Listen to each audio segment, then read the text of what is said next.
This is the Natural History Museum, the show that explores the treasures of London's Natural History Museum.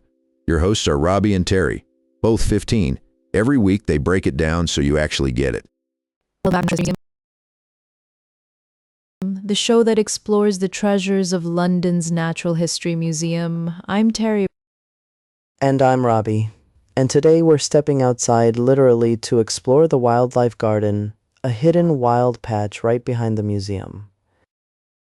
Hidden is the word. Most visitors walk straight past it chasing dinosaurs, but this place is genuinely extraordinary. We're talking about 1/4 of a hectare of carefully recreated British habitats right in the middle of South Kensington.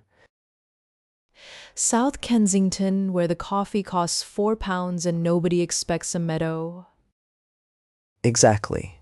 And yet there it is, woodland, wetland, meadow, and heathland, all squeezed into one walled garden. It opened back in 1993, which means it's older than most of the people listening to this. The whole idea was to show that you don't need to go to the countryside to find real British wildlife. You just need to build the right habitat and then basically leave it alone. Which, as gardening philosophies go, is my absolute favorite. The garden hosts over 2,000 species of plants, insects, birds, and other animals. 2,000 species in central London. That's not a garden, that's a miracle with a gate. A lot of it comes down to the insects. Get the insects right and everything else, the birds, the bats, the spiders, follows. There are over 300 species of wild bee in the UK, and the wildlife garden supports a brilliant number of them. 300 bee species. I genuinely only knew about honeybees and the big fluffy bumblebees before I started researching this. Same. Turns out most bees are solitary, they nest in tiny holes in wood or soil, and they don't sting nearly as much. Which changes the whole bee conversation from terrifying to actually quite sweet. The garden has little bee hotels, bundles of hollow stems where solitary bees can nest. And you can actually watch them flying in and out if you sit quietly near the pond in summer. The pond is a big deal. Standing water is one of the most valuable habitats you can create for urban wildlife.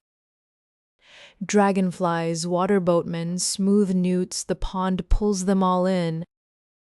Smooth newts. I love that there are newts 20 meters from a bus stop on the Cromwell Road.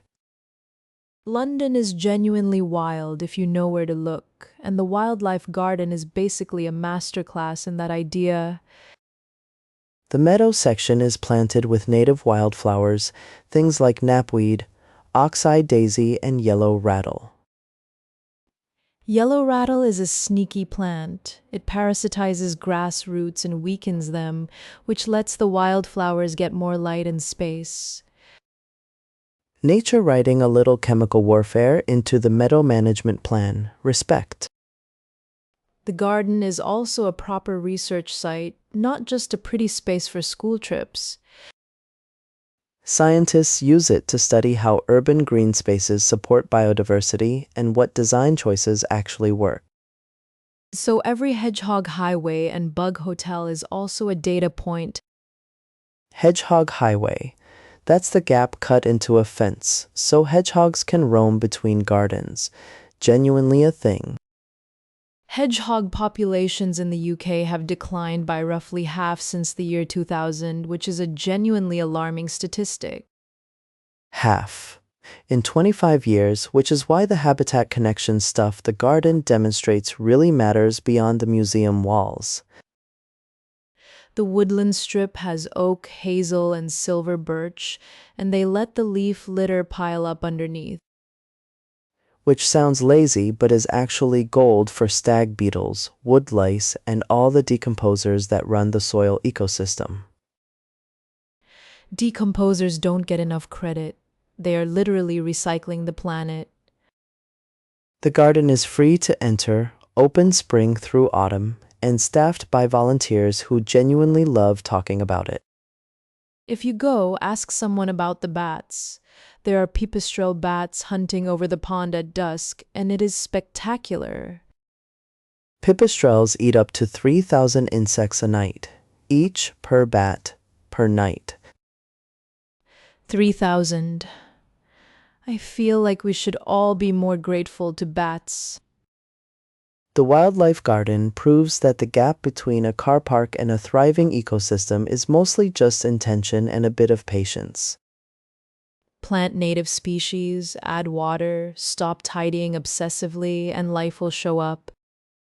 Honestly, the most hopeful conservation message I know, because anyone with a window box can start doing it today.